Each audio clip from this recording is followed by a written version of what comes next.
Kalahian sa estudyante o kontraktor unsa man?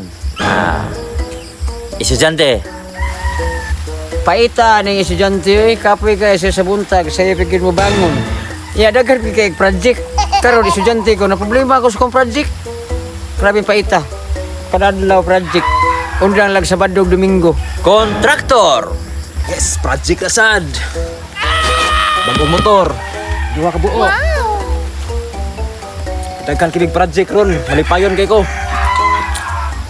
Ini service, may usa. Patay usa na ato kana sa project na. Kana upat ka project na. Kalahian sa kontraktor o estudyante. Sus, luoy gaya yung taon estudyante. Mag-project na gani, 40 na yung kuula. Kaya nanapay project ugma ko na may pagkahuman. Pero kontraktor, wa pa ganay mahuman ang project. Nanapay project, pasta lipaya. Ayaw, di ma.